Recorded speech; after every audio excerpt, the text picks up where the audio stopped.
Hindi ako magyabang. Pero ang mundo umiikot, ha? Yan na. Umiikot. Noon presidente ako, ngayon simpleng tao lang. Ayaw ko bukas kung nasaan kayo at kung saan ako pupunta. But we might someday meet in one corner in this planet. Magkalitsihan talaga tayo. Ayan na nga.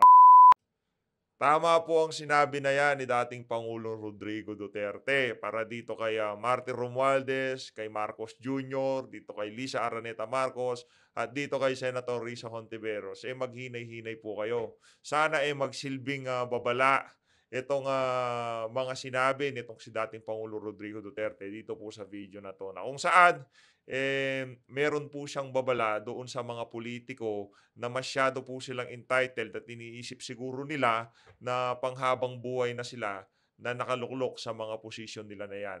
Mag-ingat po kayo. Ha? Huwag po kayong masyadong mayayabang. Huwag kayong masyadong manggipit ngayong panahon nyo dahil pagka natapos na yung mga termino nyo, tingnan natin kung ano mangyayari sa inyo. Lalo na dito kay Risa Hontiveros. Mga kababayan, may karma po lahat yan. Lahat ng nangyayari. Kung ano mga ginawa mo sa nagdaang panahon, sa kapwa-tao mo, kung kanino mang tao yan, babalik at babalik sa iyo yan. Kung gumawa ka ng kabutihan, babalik sa iyo kabutihan. Pag gumawa ka ng kasamaan, wag naman po sana. No? Dahil umiikot lang po ang mundo. Wag naman sana tayong umabot, Senator Risa Hontiveros, na darating ikaw na ang magtatago at magmamakaawa. Dahil sa mga malay, siguro hindi naman itong kampo ni Tatay Digong o itong sa kampo nitong si Pastor Apollo Kibuloy. Sa ibang pamamaraan, babalik sa'yo lahat ng pinaggagawa mo na yan, ginagawa mong paggigipit. Hindi natin alam sa paanong kaparaanan. Pero ang babala natin dito kay Senadora Risa Hontiveros, maghinay-hinay lang po kayo.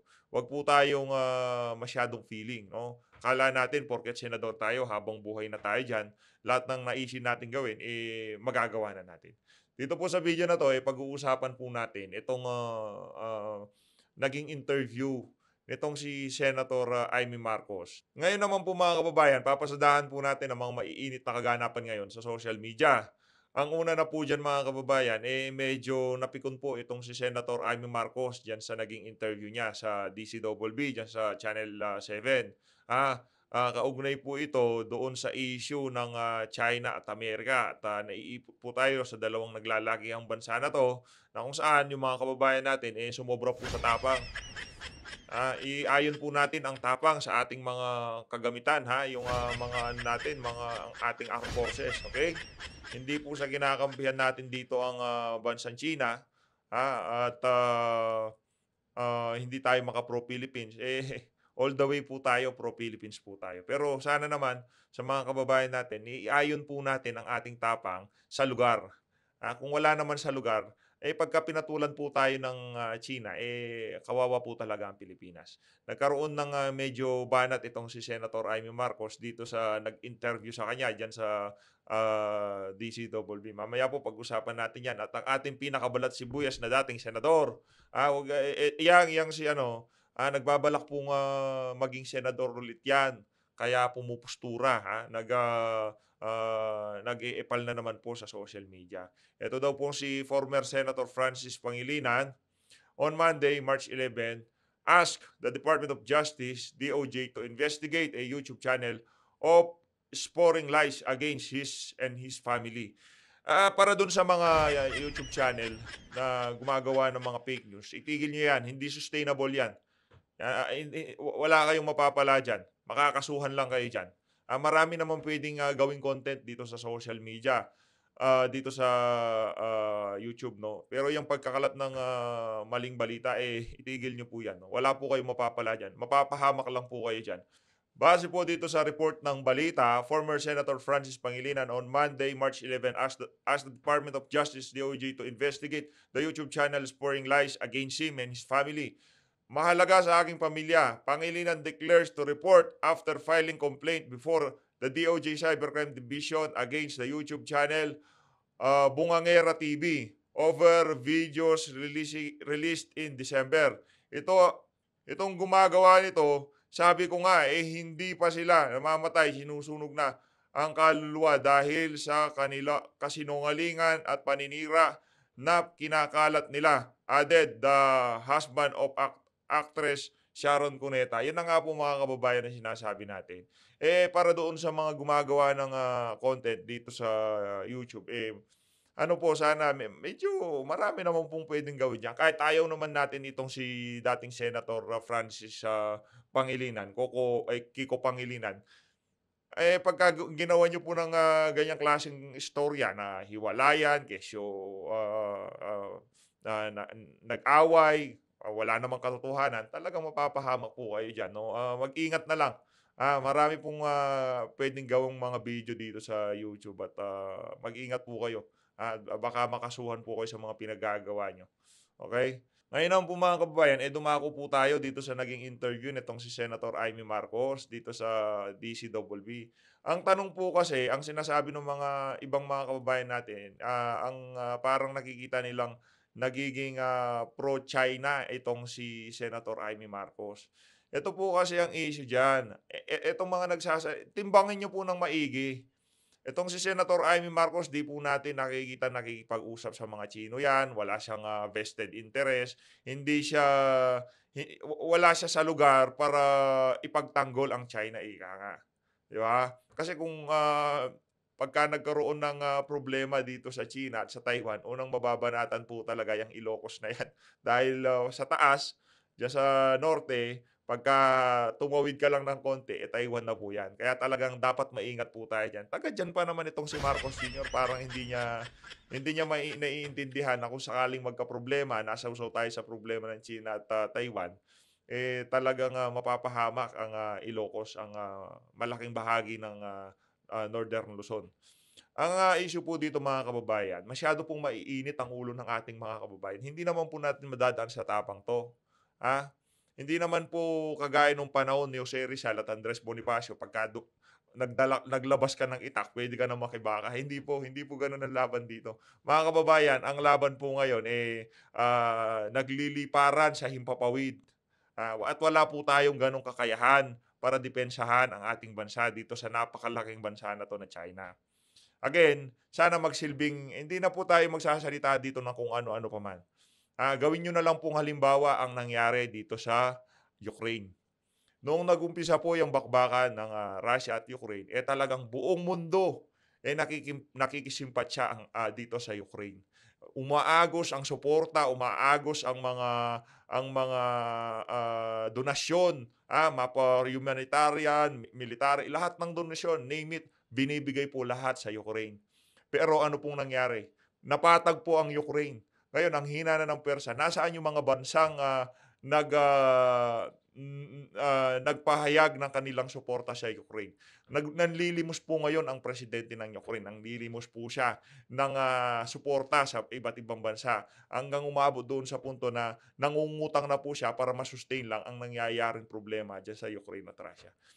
Oo, sabihin natin, friendly mga Pilipino. Nandiyan Amerika, nandiyan ang Japan, nandiyan ang Australia, nandiyan ang New Zealand, nandiyan ang UK, nandiyan lahat ang nasa likod natin. Pero tandaan po natin mga kababayan, kung sakaling magkaproblema diyan sa West Philippines na yan, alin man doon sa mga bansang sinabi ko, ni isa sa kanilang mamamayan, wala pong masasawi. Ang nasa frontline po, tayong mga Pilipino. Ngayon, para dito base po sa survey, 3 sa 5 Pilipino ang handa daw lumaban sa China. Ay, basagin niyo po yung mga TV niyo. Basagin niyo po yung mga TV niyo. Kung saan niyo po nakukuha yung mga balita niyo, ibasagin niyo po lahat ng mga yan dahil nakokontrol po kayo ng mga balitang pinapanood niyo. Malayo po kayo sa katotohanan, ika nga. Medyo ayusin niyo po yung inyong mga pakikinig, panonood sa mga nag-aanalisa dito sa problema na 'to. Mga Pilipino ang mamamatay dito, tandaan niyo. Tayong mga Pilipino ang mamamatay dito, hindi Amerikano, hindi Australiano, hindi kung anong bansa pa man 'yan, Hapon, hindi po sila mamamatay dito. Ginagamit ko na pong word, matitigi, talagang matitigi po tayo dito. Marami sa ating mga kababayan ang matitigi sa maling mga desisyon na ginagawa ng iba nating mga leader. Independent foreign policy. Friends to everyone, enemy to no one. Developing country po tayo.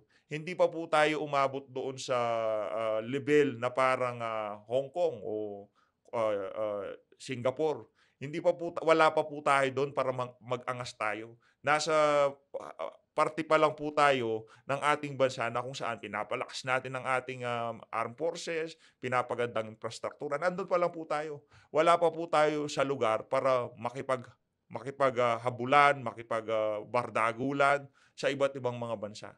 Kaya ang pinakamagandang foreign policy po dito, hindi naman siya inaayunan natin yung kay Tatay Digong. Hindi po yun ganoon.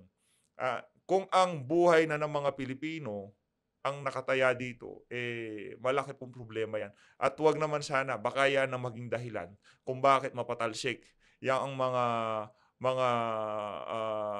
gumawa ng mga desisyon para posibleng ikapahamak ng ating mga sundalo, mga mamamayan. Naku po, pagka pinatulan tayo ng China, iayon po natin ang tapang doon sa ating kakayahan. Kung hindi po natin kaya, wag po natin pilitin. Yan, mentality po ng mga Pilipino yan eh. Mentality ng mga Pilipino na kahit hindi naman nila mayakap ang isang bagay, pinipilit nilang iakapin kahit umabot sila sa punto na talagang mapapahiya na sila.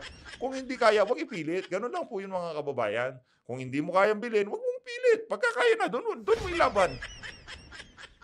Iyan po ang problema sa ating mga Pilipino. Maya-maya niyan, pro-China sa payroll na naman tayo ng China. Wala po tayong pakialam sa China. Hindi ko po kailangan ng pera kung kanino mang galing yan. Hindi po natin kailangan. Sapat-sapat na po tayo sa mga nangyayari sa ating buhay. No? Sana naman, imagine, ano bang kinagagalit ng China? Nung panahon ni Tatay Digong, hindi na po naragdagan yung mga base militar sa ating bansa. Ngayon, dito sa panahon nitong si Marcos Jr., napakarami pong base militar. Mahigit 40 base militar. If I'm not mistaken, comment nyo po sa baba. Pero sobrang dami na po. Yun po ang kinagagalit ng China. Kasi nag-aaway nga naman yung dalawa. Bakit lalapit ka sa Amerika? Para ka naman tanga. Di ba? Para naman tanga tong ating presidente. Isinusubo ang buong Pilipinas. Pagka nagkadigmaan, nagka-problema, tama nga po yung napanood natin yung Made in Malacanang. Di ba? Nagbihis-bihis si Marcos Jr. Ano sabi ng tatay niya? Ano bang alam mo? Lagi ka lang naman sa bar. Nagpa-party. Tapang niya, di ba? Puproteksyonan niya daw Malacanang. Parang tanga. Parang petang garapata. Ngayon po, sinusubo tayo. Kung di naman natin alam, pagka nagka-problema, magliliparan yung mga pamilya na yan. Tandaan niyo po mga kababayan, yung mga nag-uudyok sa inyo na magalit sa China, marami pong pasaporte yung mga yan. Anumang oras mula ngayon, pwede silang magpunta ng Canada, Amerika, Australia, kahit sa ang bansa nila gustuhin. Pero tayo po mga kababayan, tayo maiiwan dito, tandaan nyo yan. Imulat nyo po yung inyong mga mata. Huwag po kayong magpauto sa mga politiko na to. Napakarami pong pasaporte ng mga yan. Kahit sa ang bansa po nila gustong pumunta, mapupunta nila dahil bilyon-bilyon ng mga pera ng mga yan. Hindi naman po one click makakapunta ka Amerika, makakapunta ka sa lugar na gustong punta. Hindi po pwede, hindi tayo papapasukin doon. Iayon po natin ang tapang sa lugar. Kung hindi naman, bakit noong panahon ni Tatay Digong bumaba yung tension dyan sa West Philippines na yan? Napag-uusapan na yung mga joint exploration kung ano man yung mga biyaya ng dagat na makukuha natin yan. Bakit ngayon? Bungguan ng sasakyan yung mga pinag-uusapan natin dyan. Bungguan ng mga bangka. Anong petang garapata? Iayon natin ang tapang sa ating kakayahan. Yun lang po mga kababayan. Panuorin po natin. By the way, sa mga hindi pa po naka-member, nag-member na po kayo. Ayan yan po yung mga bago nating member dito sa PH Update. Maraming salamat po sa mga patuloy na nagpapa-member. Imagine, 40 pesos lang, member na po kayo. Pangkapi lang po yun mga kababayan. Di ba? Magpa-member na po kayo dyan mga kababayan. Sobrang mura lang po niya. No? Pwede GCash dyan, pwede GCash. Tuloy po natin ito mga kababayan. Wag po kayo magpaloko. Wala po tayong dito, wala po tayong vested interest, ika nga. Wala pong binibigay na deal sa atin ng China o Amerika. Doon lang po tayo dito sa mga Pilipino. Tayo po ang mamamatay dito. Yung mga politiko na yan, mayayaman yan eh. Isang click lang yan, pupuntang Australia, pupuntang Amerika, kung saang lugar na pinaka-safe, yun pupuntahan ng mga walang hiyang yan. Tayo, iiwan tayo dito ng mga yan. Oh, magkakagulo na. Liparan po yung mga yan, sigurado. Kahit mag-charter pa sila ng jet, mag-arkila pa yan ng mga jet yung mga yan, kaya po nilang gawin yon. Kaya ang lalakas ng loob niya, yan si Gibocho Doro, naku po. Ay, naku po. Huwag nga tayong maglukuhan dito, sir. Iayon po natin ang tapang sa ating kakayahan. Katapang di po mawawala ng Pilipino dyan. Hindi tayo mawawala ng tapang. Lahat namang bansa, matatapang yan eh. Kahit sino namang kantiin mo dyan, talagang lalaban yan eh. Pero ang tanong, kaya natin. Oh. Tapang, wala sa... Ano yan, utak ng mga Pilipino, kahit hindi nila kayang yakapin, pinipilit nilang yakapin hanggang umabot doon sa punto na mapapahiya na sila. Mentalidad ng mga Pilipino nga naman. Ang tanong mo, bakit ka ginaganito? Why are you suffering for nothing? Wala ka namang ginawang masama. Lahat naman ng araw-araw ginagawa mo ay palanganin sa Diyos. Yes. Para sa tao. Wala naman akong nakita na nagbili ka ng mga bagay-bagay except sa yung 2-3 baril na puta na sino yung kumag na nabi na binigyan mo ako ng sabi na Yan Inday. ang nga ba problema? Putang ina. Ako pa ang dala ng kanyon doon kay Pastor. Pastor, lagay mo yan dyan sa gate ng anak ka ng alam mo yung intriga kung sino nag-iisip yung lit na yan. Alam mo, sa totoo lang, ganoon ka, Pastor, huwag ka nang magtaka. Kasi you want or you wanted before and you want it now and maybe for the rest of your life na your religious inclination or your closeness to God, yun ang gusto mong buhay, Pastor. Because alam ninyo, hindi niya alam, ito si Pastor comes from a family na karamihan pastor din sa Amerika, pati dito sa Pilipinas. Okay. Yan ang hindi alam ng mga gago eh. Akala nila nagpapastor-pastor lang ito para to make money and everything. Hoy, mga urol. Ang kapatid nito, pastor yung patay na. Bishop. He comes from a religious clan. All of us. Hindi nga Roman Catholic, hindi nga Protestant. Basta nakatutok sa Panginoong Diyos. Yan sila. Ngayon ito si Pastor sumubra. He really wants to sacrifice for his people and for his country. And is ready for anything. Gusto kaya sa Jesus Christ eh. Kaya ina-overlook, Pastor, na balang araw talagang ipapako ka sa krus kagaya ng Jesus Cristo. Kaya. Well, not literally, wala na yan. But the things that you are going out experiencing would indicate, would tell you that to reach a certain goal, it could be material, it could be spiritual. You have to, there are so many things that you have to worry about and go through. Ganun ang buhay. Ganun ang buhay, Pastor. Kaya huwag ka na lang magtaka kung bakit ganun. Yung iba, ingit. Pero itong sasabihin ko lang sa gobyerno, hindi ako nakikialam eh. Hindi ako until ngayon lang. Ngayon gabi lang. Hindi ako nagkikialam. Tagal na akong in-appoint mo administrator. Nakakamiss po talaga itong mga ganitong klaseng banat ni Tatay Diggs. Wala namang Yan po, bakit nung panahon yan, walang problema dyan sa West Philippine Sea. Pinag-uusapan natin joint exploration dyan sa ano, dyan sa mga bato-bato dyan sa West Philippine Sea. Kung ano yung mga makukuha natin, petrolyo o kung ano pa man. Di ba yun ang pinag-uusapan natin noon? Bakit ngayon biglang bungguan ng vapor? Ano ba yun? about properties. Hindi naman nila question. Kasi kung property, you have to deal with me. Ayun. Yung mga taga-gobyerno, if you want to ask anything or want to know anything about the properties of the congregation, you have to deal with me.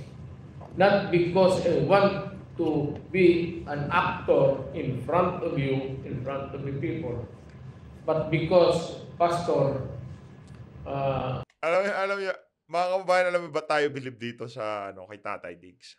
Pagka yung mga pagka nagsalita siya, yung mga issue kagaya nitong pagkakatalaga sa kanya bilang administrator ng mga ari-arian ng KOGC.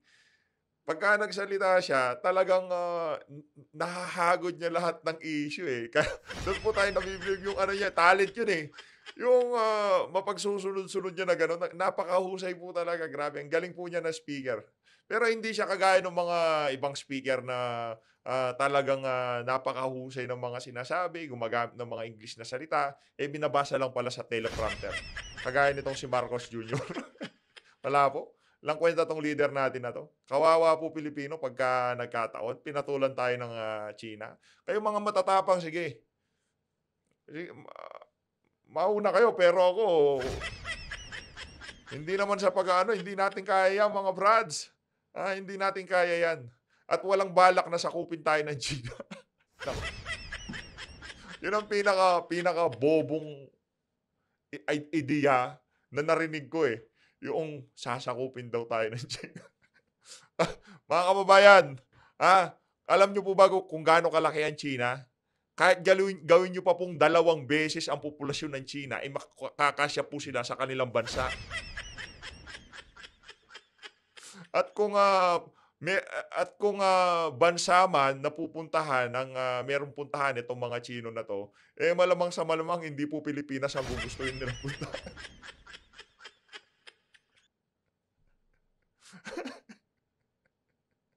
Ay, ang laki po ng China. Kahit gawin pa po natin dalawang ulit ang populasyon ng China, kakasya po sila sa landmass ng China. Isang malaking bloke ng lupa po ang China, mga kababayan. Hindi naman sa kalagayan sa atin, archipelago na hiwa-hiwalay yung Pilipinas. Yung po, isang bloke talaga ng lupa. Kahit gawin mo 2 doble ang populasyon. Check nyo po sa Google, baka sabihin, ginugood time ko kayo. Kahit gawin nyo po 2 ulit yung populasyon ng China, kakasya po sila sa China. Kaya yung lupa natin dito sa Pilipinas, huwag po kayo mag-alala. Hindi po gusto ng China yon. Ang gusto lang ng China sa atin, makipagkalakalan. Business, banking business ang gusto niya. Gusto po ng mga yung komersyo. Punta po kayo sa Chinatown. Pagka sa Chinatown, doon lang sila sa Chinatown. Hindi po sila napupunta kung saan-saan. Doon lang sila sa lugar nila. Pagka nandun sila, wala silang ibang atupagin kundi komersyo.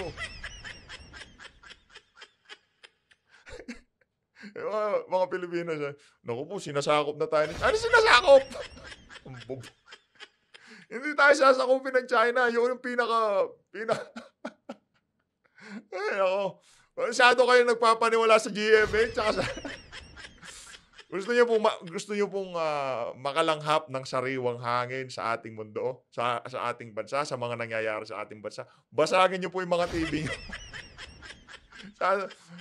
Ay, nako, marami pa talaga nauuto ng mga Pilipino. Hindi pa po talaga lahat mulat, sa totoo lang. Hindi pa lahat mulat. has to have a reprieve a time to deal with the problems that the kingdom is facing now. It's not really his problem. Walang personalan. So, yan lang masabi ko, itong gobyerno na ito, once and for all, make a stand ano ang kasalanan ni pastor at ano ang pagkukulang ng kingdom. State it in one's pronouncement para magkaintindihan tayo. Ngayon, kung pati ako isasali ninyo ay anak ka ng diyan, hindi ako magyabang. Pero ang mundo umiikot, ha? Yan na. Umiikot. Noon presidente ako, ngayon simpleng tao lang. Ayaw ko bukas kung nasaan kayo at kung saan ako pupunta. But we might someday meet in one corner in this planet. Puntang ina, magkalitsihan talaga tayo. Ayan na nga. Walang permanente dito. Marcos will not stay there forever. Correct. His father, hanggang doon lang.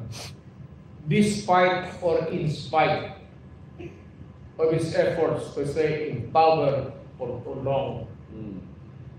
Ganun lang ang binigay ng Diyos. Ako, straight. How many years, how many terms mayor ako? 3 terms? 1 term congressman, presidente. Sabi ng Diyos, diyan ka lang. Tahimik ako. Ngayon, pasyar-pasyar na. Ngayon, administrador na lang ng ano. Abuti na lang kaysa wala. Sabi nga ni Pastor, sabi ko kay Pastor, basta yung sa appointment ko, alisin mo lang yung pera. Let the inner circle ng kingdom worry about an answer for anything. Ayaw kong at huwag mo akong bayaran. Basta ako, kaibigan tayo. Yo. Gratis and libre. Out of friendship.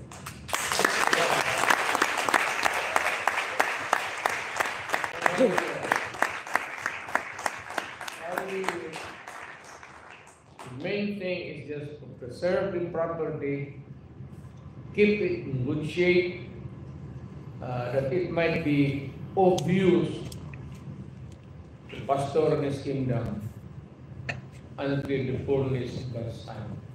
Yan na. Wala kaming lalaman. Paningin ko, walang kalaban sa pastor. Puro kaibigan lang ang gusto niya. Kasi tumanda na ako sa kanya bilang kaibigan. Eh. Kaya nasasaktan ako kung ano na lang ang come out straight. Ano ang gusto ninyo? Ayun. Ano ninyo? Lupa niya? Tinulungan ko na. Hindi yung... Yan na nga ba sinasabi natin mga kababayan, nagkakabistuhan na. Ang tanong dito, ano nga ba talaga ang pakay nitong si Hontiveros at nitong mga tambaluslos dyan sa Senado? No? Ano ba talaga gusto nilang mangyari? Legal na ginawa mong legal. Kung ano yung legal na yung transitioning kagaya ng agriculture to commercial. Alam mo, yan sabi niya conversion. Kasi kung kinakita ko naman yung lahat kayo, buong Pilipinas pumunta kayo dito sa Davao. Ako na ang bahala sa bus, punta kayo sa saan kayo nakikita ng bukid na puro bulaklak? Ha? Bukid, hill. Kung hindi yan na-convert into something, hanggang ngayon, gumbat pa yan.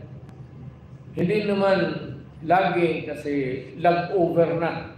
Tapos dumaan na yung mga tao naglaging dito sa Davao ng milyonaryo. Wala na, obvious. Agricultural, I don't know if government is ready to convert it from forestal to agricultural. Pero pag agricultural, potolin mo natin yung kahoy dyan. Yan ang problema. We need the trees to survive.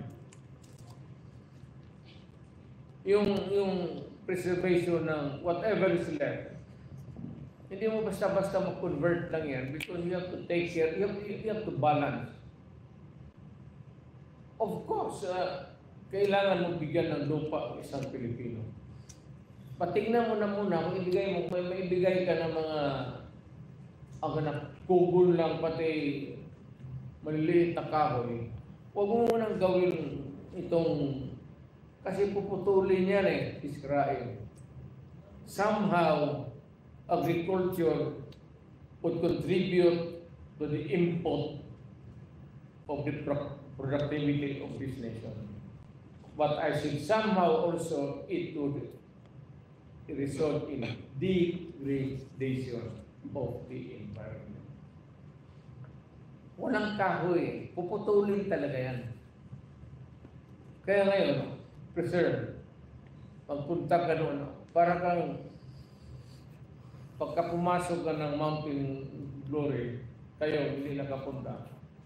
Parang hindi lang sa Pilipinas. Pine trees all, dito pine trees, dito pine trees, dito puro magandang babae, doon lahat mga lalaki, mga pangit, mga raya.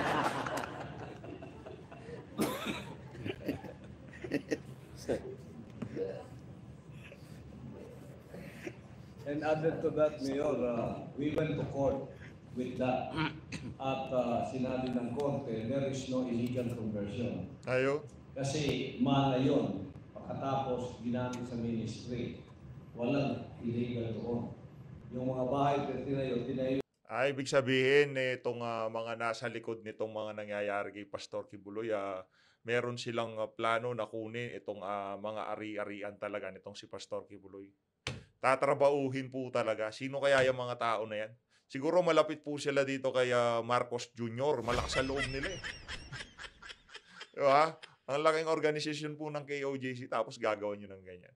So yung mga kababayan, mag-ingat po kayong lahat. To God be the glorious. Talabista, baby.